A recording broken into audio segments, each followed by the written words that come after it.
बिली को अंदाजा हो गया कि अगर ज्यादा देर रुका तो वो और फ्रेडी दोनों पिट जाएंगे। वो अचानक भागा, गुंडे उसके पीछे लपके, मगर बिली सबवे स्टेशन की तरफ दौड़ गया। सबवे के अंदर दाखिल होते हुए उसने पीछे मुड़कर देखा, गुंडे रुक गए थे। वो अंदर नहीं आ सके। वो ट्रेन में सवार हुआ। कमरा आम सा लग रहा था, मगर फिर एक अजीब सा सुकून छा गया। मुसाफिर जो चंद लम्हे पहले मौजूद थे अचानक गायब हो गए। हेलो, बिली की आवाज खाली कंपार्टमेंट्स में गूंजी। खिड़कियां धीरे धीरे बर्फ की तरह फ्रीज होने लगी। वक्त जैसे रुक गया था। सबवे रुक गई, दरवाजा खुला और बिली नीचे उतरा। उसके सामने एक अजीब पुरस्कार टेम्पल खड़ा था। ऊंची दीवारें, पुराने सतून और दरमियान में वो विजिट बैठा था। बिली हैरान आंखें फैलाए बोला, ये क्या हो रहा है? विजिट ने अपनी पुरानी भारी आवाज में कहा, मैं एक चैंपियन की तलाश में था और अब मुझे लगता है मुझे वो मिल गया है। बिली घबराकर पूछने लगा कि ये जगह क्या है। विजिट ने हाथ उठाकर बताया, ये है रॉक ऑफ इटर्निटी। कभी यहाँ 7 विजिट्स बैठते थे जो दुनिया को 7 डेडली सिंस से बचाते थे, मगर हमने एक गलत इंतखाब किया। उस चैंपियन ने अपनी ताकत इंतकाम के लिए इस्तेमाल की और गुनाहों को आजाद कर दी। बिली की नजरें हैरत और खौफ में लरस गई। विजिट ने मजीद कहा, इसीलिए मैं अब सिर्फ उससे मुंतखब करूंगा जिसका दिल खालिस हो। फिर विजिट ने सीधा बिली की आंखों में देखते हुए कहा, अपने दिल को मेरे लिए खोलो बिली बैटसन। बिली पीछे हट गया, घबराकर बोला, मैं तो सही शख्स नहीं। विजिट ने जवाब दिया, तुम वाहिद उम्मीद हो। दुनिया ने सिर्फ तुम्हें छोड़ा है। मेरे भाई और बहन सब गुनाहों के हाथों मारे गए, उनके तख्त खाली है। तुम्हें नए चैंपियन के तौर पर यह जगह कबूल करनी होगी। बिली लरसते हुए हाथों से विजिट का स्टाफ थाम लेता है। विजिट कहता है, मेरा नाम पुकारो और ताकत हासिल करो। बिली हिचकिचाया, फिर आहिस्ता से बोला,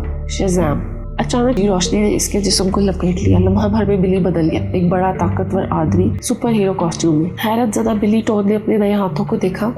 ये क्या? विजिट बोला, ये तुम्हारा नया रूप है। अपनी पूरी पोटेंशियल में तुम शज़ाम हो। अपनी सबसे बड़ी ताकत दिल से अनलॉक करो, तुम्हारे लिए तख्त इंतजार कर रहे हैं। ये कहकर विजिट धीरे धीरे धूल में बदलने लगा और गायब हो गया। बिली ने पलक झपकी और खुद को दोबारा सबवे में पाया, लेकिन अब भी शज़ाम की शक्ल में दूसरे मुसाफिर इस पर घूरते रहे। उसके अजीब कॉस्ट्यूम पर हंसने लगे। बिली घबराकर अगले स्टॉप पर उतर गया और भाग खड़ा हुआ। उसी रात रोजा और विक्टर परेशान बैठे थे। बिली अभी तक वापस नहीं आया। क्या वो फिर से भाग गया है? उनके दिल में खौफ बढ़ता गया। उधर पेड्रो बाथरूम में गया तो इसे बिली का नोटबुक कूड़ेदान में मिला। किचन में फ्रेडी प्लेट धो रहा था कि अचानक खिड़की से कोई भारी साया अंदर आया। फ्रेडी चौंक गया, सामने शज़ाम खड़ा था। फ्रेडी ने चीख मार दी। बुलंद चीख के बाद शज़ाम ने हाथ उठाकर इसका मुंह बंद किया। फ्रेडी, मैं हूँ बिली, ये मैं हूँ, बस अब ऐसे लगता हूँ, मुझे तुम्हारी मदद चाहिए। फ्रेडी की आंखें फैल गई। वो यकीन नहीं कर पाया, मगर शज़ाम ने कहा, तुम सुपर हीरोज के बारे में सब कुछ जानते हो। मुझे ये समझने के लिए तुम्हारी मदद चाहिए क्योंकि मेरे पास पावर्स हैं। विक्टर अंदर आया और पूछा, फ्रेडी ने क्यों चीखा? मगर फ्रेडी ने कहा, कुछ नहीं था। फिर वो चुपके से बाहर गया और शज़ाम से मिला। फ्रेडी ने सबूत मांगा। शज़ाम ने सुपरमैन की बुलेट दिखाई जो सिर्फ वही जानता था। फ्रेडी हैरान रह गया। शज़ाम ने कहा कि वो नहीं जानता कि इसकी पावर्स क्या हैं। फ्रेडी ने जोश में कहा, अच्छा तो चलकर टेस्ट करते हैं। शज़ाम ने उड़ने की कोशिश की लेकिन गिर गया। फिर उसने अचानक अपनी उंगलियों से बिजली का बोल्ट निकाला। चमकदार रोशनी के साथ फ्रेडी का चेहरा एक्साइटमेंट से भर गया। फिर फ्रेडी ने एक खातून को देखकर कहा, वहाँ एक चोर है, जाओ हेल्प करो। शज़ाम भागा, मगर तब तक खातून ने खुद ही चोर को काबू कर लिया था। फिर भी शज़ाम ने अपनी नई पावर आजमाने के लिए उस आदमी पर जोर आजमाया। अगले लम्हे दोनों निकलकर करीबी सुपरमार्केट की तरफ चल पड़े चंद स्नैक्स और ड्रिंक्स लेने के लिए कि अचानक 2 मास्क डाकू अंदर आए, हाथों में हथियार, चेहरे पर खौफनाक तासुरात। फ्रेडी ने शज़ाम को आगे बढ़ने की तरगीब दी। शज़ाम डाकू को रोका कि वो आइटम चोरी ना करे। एक डाकू ने गुस्से में ट्रिगर खींच दिया। गोली फायर हुई, मगर वो गोली शज़ाम के जिस्म में से बिना नुकसान किए फिसल गई। फ्रेडी को फौरन ही समझ आ गई ये आदमी बुलेट प्रूफ है। फौरी तौर पर फ्रेडी ने अंदाजा करके कहा कि डाकुओं से कहे कि वो दोबारा गोली चलाए ताकि वो मोबाइल में रिकॉर्ड कर सके। डाकू चौंक कर दोबारा फायर करते हैं। फ्रेडी ने झट से रिकॉर्ड का बटन दबा दिया। जैसे ही गोली चलती है, शज़ाम ने अपनी पूरी तवज्जो को जमा किया और दोनों डाकुओं को भी हेड थप्पड़ मारे। एक लम्हे में वो जमीन बोस हो गए। सुपरमार्केट से बाहर निकलते वक्त फ्रेडी ने बेसाख्ता कहा, मैंने पहले बिली को कूल नहीं समझा, मगर अब शज़ाम को देखकर मेरा दिमाग बदल गया है। बिली जो अभी शज़ाम की सूरत में था खामोश रहा। अंदर ही अंदर इसने तस्लीम किया कि शायद वाकई इसके अंदर एक डिफरेंट नेचर जागी थी। वो दोनों घर की राह लिए। घर पहुंचे तो रोजा और विक्टर अभी भी बिली की बातें कर रहे थे। जब फ्रेडी और शज़ाम अंदर आए, विक्टर ने पूछा,